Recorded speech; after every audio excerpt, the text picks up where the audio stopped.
तो जैसा कि मैंने आपसे प्रॉमिस किया था कि हम लोग HTML कंप्लीट करने के बाद से CSS की सीरीज को स्टार्ट करेंगे, और हमने successfully H T M L के 25 लेक्चर्स को कंप्लीट किए हैं। और उस 25 लेक्चर्स के अंदर हमने बहुत सारे एग्जांपल्स किए हैं। हमने एक प्रोजेक्ट भी डेवलप किया था जिसके अंदर हमने कंप्लीट प्योरली HTML का यूज करके उस प्रोजेक्ट को भी बनाया था।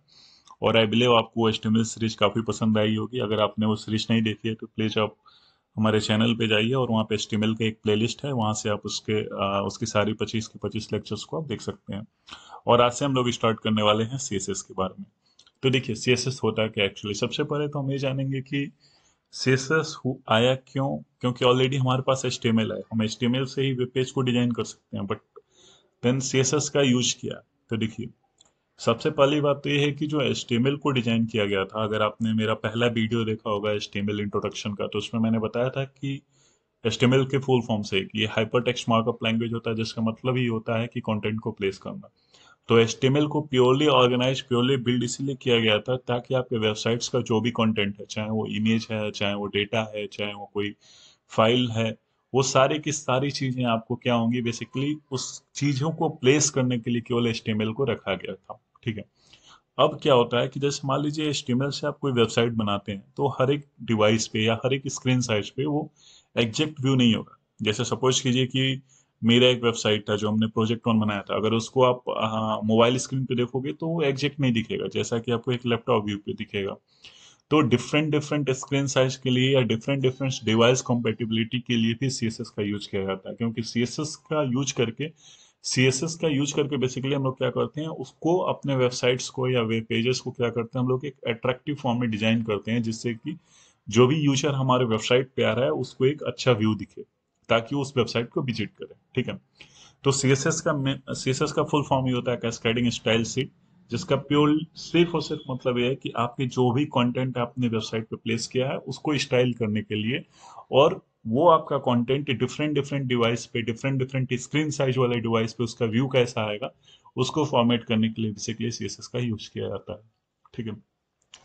अब CSS के अंदर आपका क्या होता है कि CSS आपकी थ्री टाइप्स की होती हैं, इसकी थ्री कैटेगरी होती हैं। एक होता है आपका इनलाइन CSS, एक होता है आपका इंटरनल CSS, और एक होता है आपका एक्सटर्नल CSS।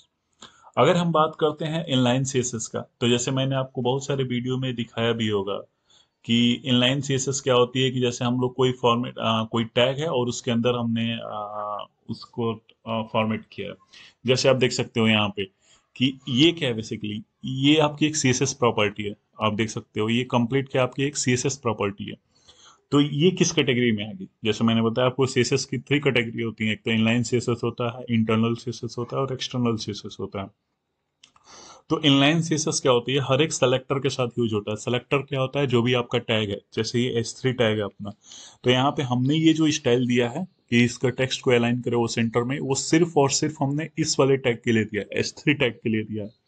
तो वो क्या करेगा, इनलाइन सीएसएस का मतलब है कि वो केवल और केवल जहां पे भी आपने उस स्टाइल को रिप्रेजेंट किया, वो केवल और केवल उसी एलिमेंट के लिए या उसी सेलेक्टर के लिए वो प्रॉपर्टी एप्लीकेबल होगा। जैसे हमने यहाँ पे दिया था टेक्स्ट अलाइन सेंटर, तो ये जो सेंटर करेगा वो केवल और केवल इस कंटेंट को करेगा। अगर मैं एक बार इसको आपको ब्राउजर में दिखाता हूँ,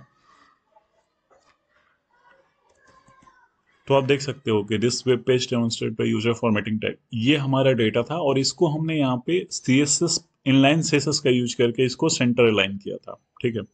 तो ये तो हो गया आपका इनलाइन CSS।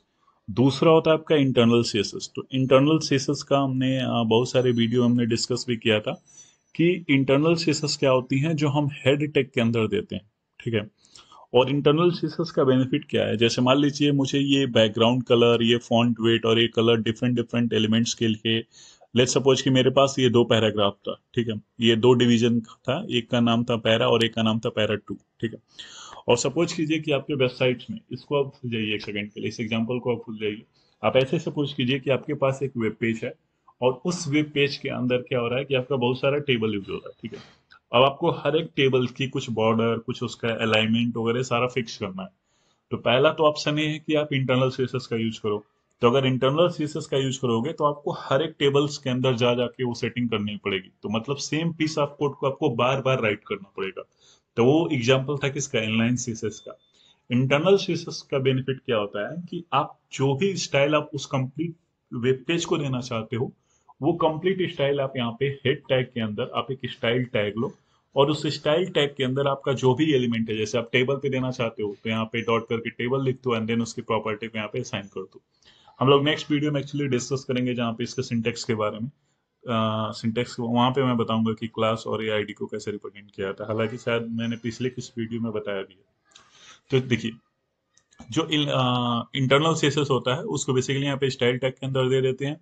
और लेट्स सपोज आपके पास 5 टेबल्स यूज हो रखे थे, तो आप यहाँ पे केवल वो टेबल दे दोगे यहाँ पे, और देन टेबल जैसे ही दोगे तो उसके अंदर जो भी आप प्रॉपर्टी दोगे कि ये इसका बॉर्डर कैसा होना चाहिए, या फिर इसका पैडिंग क्या होना चाहिए, या सेल स्पेसिंग क्या होना चाहिए, वो सभी की सभी प्रॉपर्टी क्या होगी आपके कंप्लीट वेब पेज में जितने भी नंबर ऑफ टेबल हैं सब पे एप्लीकेबल हो जाएगी। तो इससे क्या होता है कि आपका टाइम भी बचता है और आपको सेम पीस ऑफ कोड बार बार नहीं लिखना पड़ता है। ठीक है, ये तो हो गया आपका इंटरनल सीएसएस। अब बात आती है एक्सटर्नल सीएसएस। तो जैसे कि नाम से क्लियर है ना, एक्सटर्नल यानी कि बाहरी कोई फाइल है और उसको आप वहां पे लिंक करते हो। ठीक है, तो एक्सटर्नल से देखिए, अब बाहरी कोई फाइल है यानी वो एक्सटर्नल फाइल है, वो दूसरी फाइल है और उस फाइल को हमें यहाँ पे लिंक करना है।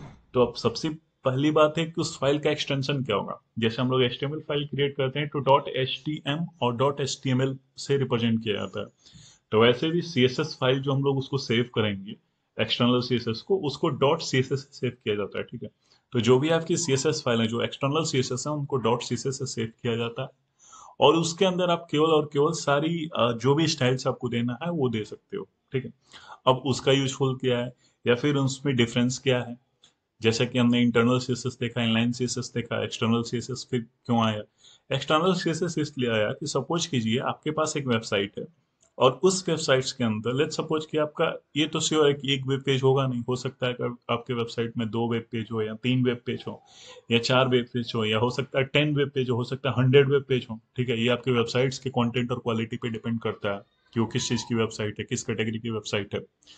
तो उस केस में क्या होता है कि आप एक्सटर्नल सीएसएस का अगर यूज करते हो ना, तो वो एक सीएसएस फाइल क्या होगा जो कि आपकी सारी वेब पेज पे स्टाइल को अप्लाई कर देगा। ठीक है, तो अगर हम लोग ऐसे डिफरेंस की बात करें तो जो इनलाइन सीएसएस होता है केवल और केवल एक पर्टिकुलर उसका स्कोप वहीं तक लिमिट होता है जहां पे आप उसको डिफाइन किए हो, या जिस टैग के लिए आप उस स्टाइल को डिफाइन किए हो उसका स्कोप केवल उतना ही तक होता है। ठीक है, इंटरनल सीएसएस का क्या स्कोप होता है, इंटरनल सीएसएस का स्कोप ये होता है कि उस वेब पेज पे आप जिस भी एलिमेंट के लिए डिफाइन किए हो, वो उस वेब पेज पे आप जितने भी नंबर ऑफ टाइम्स उस एलिमेंट्स को यूज करोगे वो सब सारे एलिमेंट्स पे एप्लीकेबल हो जाएगा। ठीक है, अब एक्सटर्नल सीएसएस का क्या यूज है।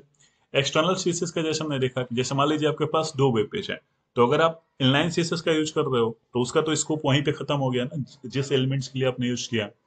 ओके, अब इंटरनल सीएसएस का अगर आप यूज कर रहे हो तो केवल और केवल एक सिंगल वेब पेज के लिए होता है, जैसे यहाँ पे हमने हेड के अंदर ये स्टाइल टैग के अंदर रिप्रेजेंट किया है। अब ये वाला जो स्टाइल पोर्शन है, ये आपका दूसरे वेब पेज के लिए तो काम करेगा नहीं। दूसरे वेब पेज के लिए अगर आपको सेम स्टाइल देना है तो अगेन आपको ये स्टाइल टैग वहां पे भी देना पड़ेगा, अगर आप यूज करना चाह रहे हो इनलाइन इंटरनल सीएसएस को। तो एक्सटर्नल सीएसएस यहाँ पे इंट्रोड्यूस होता है, और एक्सटर्नल सीएसएस में क्या होगा, जैसे मान लीजिए कि आपका सेम प्रॉपर्टी आपके जैसे आपके वेबसाइट में 10 वेब पेज हैं, और 10 के 10 वेब पेज पे आपको सेम स्टाइल दिखाना है। तो सेम स्टाइल को आप उस सभी स्टाइल्स को आप एक जगह एक CSS फाइल के अंदर स्टोर कर लो, और उसको लिंक एक टैग होता है जो कि मैं नेक्स्ट वीडियो में जब सिंटेक्स को डिस्कस करूंगा वहां पे बताऊंगा, उसकी हेल्प से आप उसको लिंक कर दो।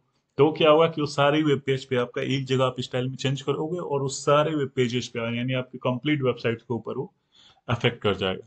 तो आई थिंक आपको समझ में आया कि होगा कि इनलाइन सीएसएस क्या होती है, इंटरनल सीएसएस क्या होती है, एक्सटर्नल सीएसएस क्या होती है, और तीनों में डिफरेंस क्या होता है।